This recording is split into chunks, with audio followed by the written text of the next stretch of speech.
बहनें सीरियल के एपिसोड 8 में हम देखते हैं कि सेवंती लाल और रेवती के पिंडदान की आखिरी विधि चल रही होती है, जिसमें नीमा फुई अपने बेटे विशाल के साथ फ़ोन पर बात कर रही होती है और उसे कहती है कि अगर उसके बताए गए रास्ते पे वो चल रहा है और अगर उसका ये प्लान वो समझ गया है। दूसरी तरफ हम देखते हैं कि पूर्वा के होने वाले सास और ससुर आए होते हैं इस विधि में पूर्वा से मिलने और अपना दुख बांटने। और हम देखते हैं कि फिर नीमा फुई तीनों बहनों को कहती है कि विधि शुरू होने वाली है, तो वो पंडित के साथ जाकर तो बैठ सकती हैं। और जैसे ही वो बैठ रही होती हैं तो हम देखते हैं कि क्षितिज घर चला आता है और क्षितिज को सबसे पहले आकाशी देखती है और आकाशी क्षितिज को देखकर बहुत हैरान होती है, क्योंकि नीमा फुई ने क्षितिज को आखिरी बार जब देखा था तो क्षितिज को डांट कर वहाँ से भेज दिया था वापस। तो हम देखते हैं कि फिर आकाशी क्षितिज से पूछती है कि वो यहाँ क्या कर रहा है, क्योंकि नीमा फुई ने क्षितिज को यहाँ आने से मना किया था। तो हम देखते हैं कि क्षितिज फिर उसे कहता है कि वो अपनी मर्ज़ी से नहीं आया और उसको वहाँ बुलाया गया है। तो पूर्वा ये समझती है कि शायद आकाशी ने ही क्षितिज को बुलाया होगा, लेकिन क्षितिज कहता है कि आकाशी को तो उसने फ़ोन पर ही मना कर दिया था, क्षितिज को किसी और ने बुलाया होता है। और फिर हम देखते हैं कि पूर्वा क्षितिज से पूछती है कि उसको किसने बुलाया है, तो फिर नीमा फुई कहती है कि उसे मैंने बुलाया है, जो कि बहुत हैरान कर देती है बात तीनों बहनों को। और फिर आगे से पहले कि बहनें कुछ भी पूछें, नीमा फुई कहती है कि कोई सवाल नहीं करेगा, क्योंकि अगर नीमा फुई ने क्षितिज को बुलाया है तो कुछ सोच समझ कर ही बुलाया होगा। और हम देखते हैं कि फिर नीमा फुई इस बात को पकड़ती है कि सेवंती लाल और रेवती को क्षितिज अच्छा नहीं लगता था और कुछ दूरियां थी, कुछ मुश्किलें थीं जो कि दूर हो सकती हैं, क्योंकि अगर मुश्किलों को बड़े दूर नहीं करेंगे तो कौन करेगा। हम देखते हैं कि फिर नीमा फुई सबको कहती हैं कि वो जाकर बैठ जाएं, क्योंकि उनके पास इन सब बातों का वक्त नहीं है फ़िलहाल। और जैसे ही सारे बैठ रहे होते हैं तो विधि शुरू हो जाती है, जिसमें हम देखते हैं कि तीनों बहनें और नीमा फुई और फिर विशाल भी आता है वहाँ पर। और नीमा फुई विशाल को देखकर खुश हो जाती है, क्योंकि नीमा फुई को लगता है कि विशाल ने अपना काम कर दिया है। और उस वजह से नीमा फुई को ये बात पता चल गई है कि अब स्मृति को उसके माँ बाप की मौत की खबर मिल ही जाएगी जब वो चूड़ियाँ खोल रही होगी और उन चूड़ियों में जब अखबार में लपेटी हुई खबर होगी। तो हम देखते हैं कि विधि के दौरान आकाशी नीमा फुई को देखती है और खुश होती है, क्योंकि आकाशी को लग रहा है कि नीमा फुई का दिल बदल गया है, लेकिन ऐसा कुछ नहीं होता। दूसरी तरफ हम देखते हैं कि सब लोग बहुत खुश होते हैं स्मृति की गोद भराई को लेकर। और हम देखते हैं कि कामिनी का नवासा इधर उधर भाग रहा होता है और उसकी माँ शीतल उसे कहती है कि वो उसे और लड्डू नहीं देगी, क्योंकि वो पहले ही लड्डू 5 खा चुका है। और हम देखते हैं कि फिर कामिनी कहती है कि वो जितने चाहे लड्डू खा सकता है। हम देखते हैं कि कामिनी सब नौकरों को बताती है कि क्या चीज़ें होनी चाहिए गोद भराई की रस्म में, यानी फूल और मिठाइयाँ और नई चीज़ें। और फिर हम देखते हैं कि कामिनी एक एक चीज़ का ध्यान रखती है, यहाँ तक कि फूल जो कि मुरझा रहे होते हैं वो भी कामिनी वहाँ से उठवा देती है, क्योंकि कामिनी कहती है कि वो आज के दिन अपने घर में कोई भी मनहूसियत नहीं पड़ने देगी। हम देखते हैं कि फिर कामिनी मिहिर से मिलती है और उसे कहती है कि वो उससे बहुत खुश है और उसका शुक्रिया अदा करते हुए कहती है कि उसने आज उसे सबसे बड़ी खुशी दी, जो कि काफ़ी देर हो चुकी है। हम देखते हैं कि मिहिर इतना खुश नहीं है, क्योंकि मिहिर कामिनी से कहता है कि आज ही के दिन स्मृति के माँ बाप का पिंडदान हुआ है और वो चाहता है कि ये रस्म इतने धूमधाम से ना मनाई जाए। तो कामिनी उसे कहती है कि वो ये रस्म स्मृति के लिए नहीं, अपने आने वाले पोते और इस घर के चिराग के लिए कर रही है। और हम देखते हैं कि मिहिर ये इसलिए कहता है क्योंकि मिहिर नहीं चाहता कि कोई भी बात इतनी बड़ी बन जाए जिससे स्मृति को इस बात का पता लग सके कि मिहिर के घर में इतना फंक्शन हो रहा है और स्मृति को इस बात का पता ही नहीं कि उसके माँ बाप मर चुके हैं। हम देखते हैं कि फिर मिहिर एक बार फिर कामिनी से कहता है और कामिनी उसे फिर से मना कर देती है, लेकिन फिर इस बार शलाका आ जाती है अपनी माँ की साइड लेने। और फिर हम देखते हैं कि फिर दोनों में झगड़ा हो जाता है और जैसे ही मिहिर शलाका को समझा रहा होता है तो कामिनी उसे मना कर देती है और उसे कहती है कि वो आज खुशियाँ मना कर ही रहेगी, फिर चाहे कुछ भी हो जाए। हम देखते हैं कि फिर शलाका एक बार फिर कामिनी से कहती है कि मिहिर को अपनी खुशियों से ज़्यादा अपनी बीवी के दुख की ज़्यादा परवाह है और वो उससे ज़्यादा प्यार करता है। हम देखते हैं कि कामिनी बहुत ही अजीब तरीके से कहती है कि उसके माँ बाप, स्मृति के माँ बाप लापरवाही करके चले गए और अपनी बेटी और उसके बेटे को भी वहाँ से छीन कर चले गए हैं। और फिर हम देखते हैं कि शलाका मजाक में कामिनी को कहती है कि उसके चेहरे पर रिंकल्स आ रहे हैं, जिस पर कामिनी उसे बोलती है कि वो ये बकवास ना करे। हम देखते हैं कि वापस तीनों बहनों के घर में यानी शास्त्री घर में सब लोग आखिरी बार जा रहे होते हैं मिल के। और फिर इसी के दौरान नीमा फुई पूछती है विशाल से कि अगर उसने ये डब्बा चूड़ियों का किसको दिया, जिस पर विशाल कहता है कि वो उसने जीजा जी यानी मिहिर को दिया था। और फिर विशाल नीमा फुई से पूछता है कि क्षितिज यहाँ क्या कर रहा है, क्योंकि क्षितिज नीमा फुई को बिल्कुल पसंद नहीं है। तो नीमा फुई कहती है कि पसंद तो उसे आकाशी भी नहीं है, लेकिन क्योंकि वो चाहती है कि ये दोनों आपस में मिल जाएं और इनकी जोड़ी बन जाए, ताकि तीनों बहनों की जल्द से जल्द शादी करवा के वो उनको वहाँ से निकाल सके। सिर्फ इसी वजह से क्षितिज को भी बुलाया गया है। हम देखते हैं कि नीमा फुई वापस आ जाती है स्मृति की गोद भराई पे, जहाँ पर उसके माँ बाप की मौत की खबर उसको भिजवा दी गई है। दूसरी तरफ हम देखते हैं कि स्मृति अपने रंग बिरंगे मेहंदी वाले हाथों को देखकर एक याद ताज़ा कर रही होती है, जिसमें उसकी शादी के कुछ ही दिन पहले चारों बहनें अपने घर में थी और रेवती उनके लिए फ्रेश मेहंदी बना रही थी। और फिर हम देखते हैं कि चारों बहनें एक एक करके रेवती से कहती हैं कि सबसे पहले मेहंदी उन्होंने लगानी है, और एक एक करके सबसे पहले आकाशी, उसके बाद फिर अनोखी कहती है। लेकिन अनोखी का अनोखा अंदाज़ पूर्वा पहचानते साथ ही कहती है कि मेहंदी पूर्वा को लगनी चाहिए क्योंकि वो सबसे बड़ी है। तो फिर हम देखते हैं कि स्मृति कहती है कि मेहंदी रेवती ने लगानी है, यानी उसकी माँ ने लगानी है, तो उसकी माँ को ही डिसाइड करना चाहिए कि मेहंदी सबसे पहले किसे लगेगी। हम देखते हैं कि चारों बहनें एक साथ बोलना शुरू कर देती हैं कि उन्होंने मेहंदी लगानी है, और फिर रेवती कहती है कि वो डिसाइड करेगी कि मेहंदी कौन लगाएगी। तो एक एक करके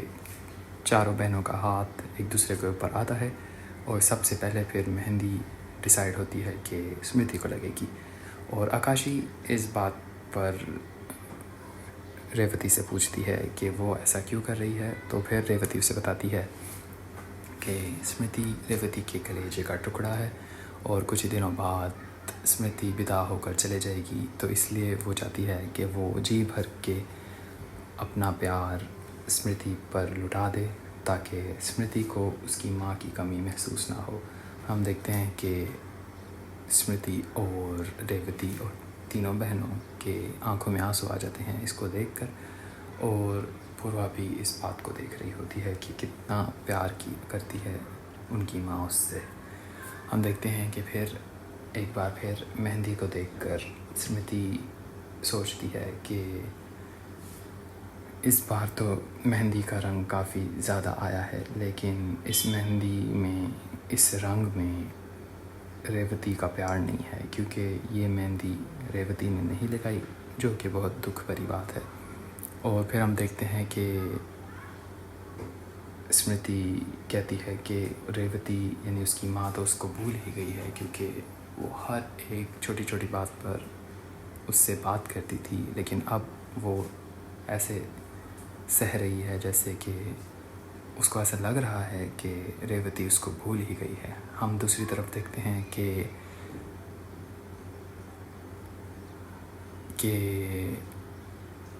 शीतल आती है और स्मृति को काला टीका लगा कर चली जाती है ताकि किसी को उसकी नज़र न लगे। हम देखते हैं कि शीतल कमरे को देखकर कहती है कि कमरे में काफ़ी कचरा पड़ा हुआ है जो कि इधर उधर बिखरा हुआ है। तो क्योंकि शीतल एक बहुत अच्छी ननद है तो इसलिए वो कमरा साफ़ करने की ऑफ़र करती है, और स्मृति क्योंकि उसको नहीं पता कि वो माँ बनने वाली है, ख़ुद ही डब्बे को पकड़ना शुरू कर देती है, जिस पर उसके बच्चे पर वज़न पड़ना शुरू हो जाता है। लेकिन क्योंकि स्मृति इतनी ज़्यादा आगे नहीं जा सकती तो वो शीतल को बोलती है कि वो ही उसे डब्बा पकड़ा दें, और फिर उसे कहती है कि ये चूड़ियाँ उसकी माँ ने भिजवाई हैं, जिसको देखकर बहुत ही हैरान होती है शीतल, लेकिन उस बात पर ज़्यादा ध्यान नहीं देती। और हम देखते हैं कि फिर स्मृति की तरफ देखकर शीतल फिर से कमरा साफ़ करना शुरू कर देती है, और हम देखते हैं कि स्मृति आहिस्ता आहिस्ता उस डब्बे को देखती है कि वो डब्बा कितना प्यारा है, और फिर उसको खोलकर उसमें हरी चूड़ियाँ देखती है। लेकिन उससे पहले वो देखती है कि अखबार में ये चूड़ियाँ लपेटी हुई हैं, और वो अखबार पर इतना ज़्यादा ध्यान नहीं देती क्योंकि वो ध्यान देने वाली चीज़ ही नहीं है, और मेन चीज़ स्मृति के लिए वो चूड़ियाँ हैं जो कि उसकी माँ ने उसके लिए भिजवाई हैं। हम देखते हैं कि जैसे ही वो अखबार खोलने लगती है तो शीतल आकर तो उसे कहती है कि वो नींबू लगाना भूल गई है अपने जोड़े के साथ। तो स्मृति फिर उस बात में अपना ध्यान लगा देती है और देखती नहीं है अखबार में क्या पड़ा हुआ है। हम देखते हैं कि शीतल वहाँ से चली जाती है और स्मृति को चूड़ियों के डब्बे के साथ अकेला छोड़ जाती है, और फिर स्मृति खुद चूड़ियों का डब्बा खोलकर चूड़ियाँ वहाँ से निकालना शुरू कर देती है। और हम देखते हैं कि चूड़ियाँ खुलने के बाद भी वो ख़बर स्मृति नहीं पढ़ती जिसमें उसके माँ बाप की मौत की ख़बर लिखी हुई है। और हम देखते हैं कि ऐसे लगता है कि हमें लगेगा यानी दिखेगा कि स्मृति ने वो ख़बर पढ़ ली है जो कि उसके सामने ही होती है उसके माँ बाप की, लेकिन वो चूड़ियाँ पहनने में इतना मगन होती है कि वो देख ही नहीं पाती कि अखबार पर किसकी तस्वीर बनी हुई है। हम देखते हैं कि हवा की वजह से वो अखबार का पेपर वहाँ से उड़ जाता है, और क्योंकि स्मृति के हाथों में वो चूड़ियाँ नहीं आ रही होती क्योंकि उनका साइज़ बहुत छोटा होता है, तो इसलिए स्मृति फुल तरीके से फुल कोशिश कर रही होती है कि वो ये चूड़ियाँ पहन ले। लेकिन फिर हम देखते हैं कि मिहिर आ जाता है और किसी न किसी तरीके से ये अखबार का पेपर मिहिर से चुपकर टेबल के नीचे चले जाता है। हम देखते हैं कि फिर मिहिर स्मृति से कहता है कि उसने ये चूड़ियाँ देखी हैं और वो बहुत प्यारी लग रही हैं, और फिर स्मृति मिहिर से कहती है कि ये चूड़ियाँ उसको छोटी हैं, और कहती है उसे कि वो उसकी माँ को कॉल करे और उससे पूछे कि उसने छोटी चूड़ियाँ क्यों भिजवाई हैं। जिस पर मिहिर कहता है कि इतनी छोटी बात पर उसके माँ बाप को क्यों हमें बिल्कुल भी तंग नहीं करना चाहिए, क्योंकि स्मृति की माँ को बुरा लगेगा जब उसे पता चलेगा कि स्मृति को ये चूड़ियाँ पसंद नहीं आई और ये कि उन चूड़ियों का साइज़ छोटा था। हम देखते हैं कि शास्त्री घर में पूर्वा, आकाशी और अनोखी तैयार होने के लिए निकल ही रहे होते हैं कि आकाशी पूर्वा से पूछती है कि उस दिन तो अंतिम संस्कार कहकर पूर्वा ने स्मृति को किसी तरह तो मना लिया था कि वो सिंदूर और मंगलसूत्र इसलिए नहीं पहनी, लेकिन अब वो क्या करेगी। हम देखते हैं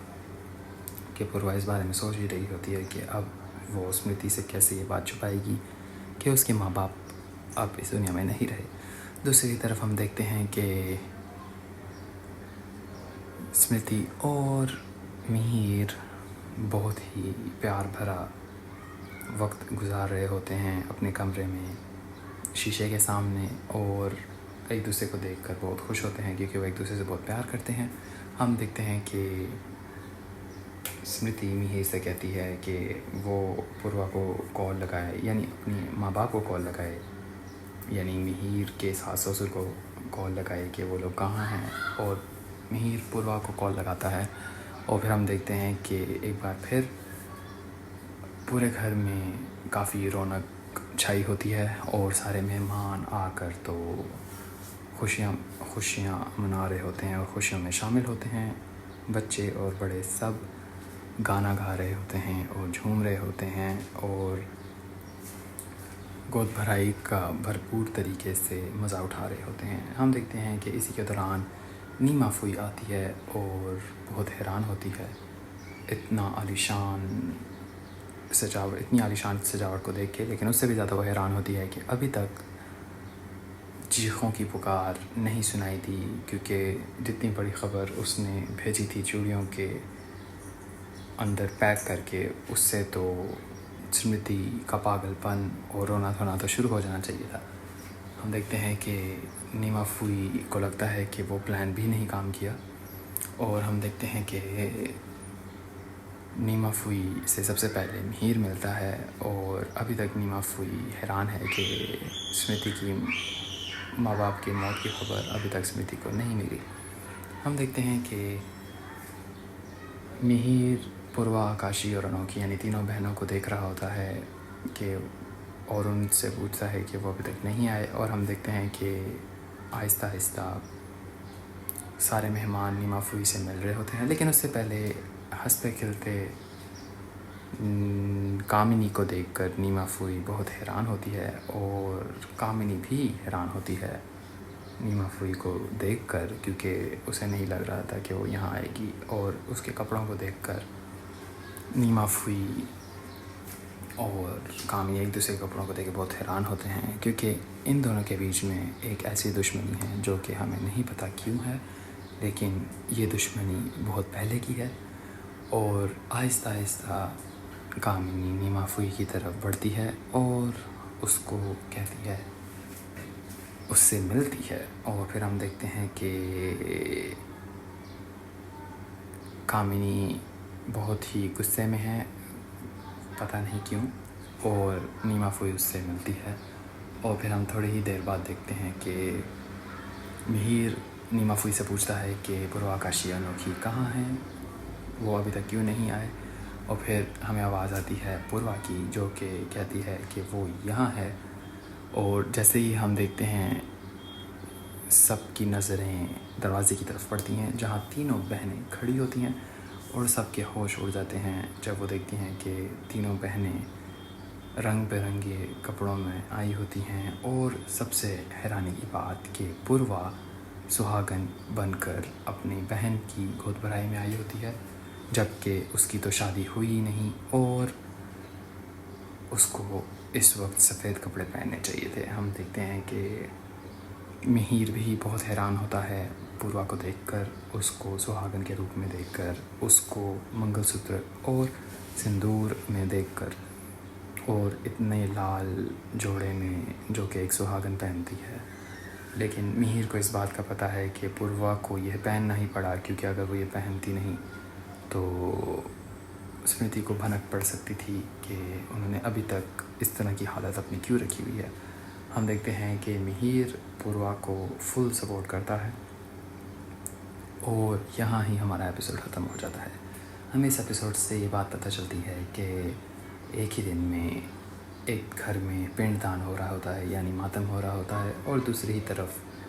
गोद भराई हो रही होती है, यानी जाने वालों को अलविदा किया जा रहा होता है, और आने वालों के लिए गोद भराई की रस्म रखी जा रही होती है ताकि उनका भरपूर तरीके से इस्तकबाल किया जाए, जिसमें जाने वाले सेवंती और रेवती हैं, और आने वाली जान स्मृति और मिहिर का बच्चा है। हम देखते हैं कि पूर्वा काशी अनोखी सिर्फ़ और सिर्फ अपनी बहन के लिए इतना कुछ कर रही हैं, और क्योंकि वो अपनी बहन से बहुत प्यार करती हैं तो इसलिए वो ये नहीं चाहती कि स्मृति को इस बात का पता चले कि उसके माँ बाप मर चुके हैं।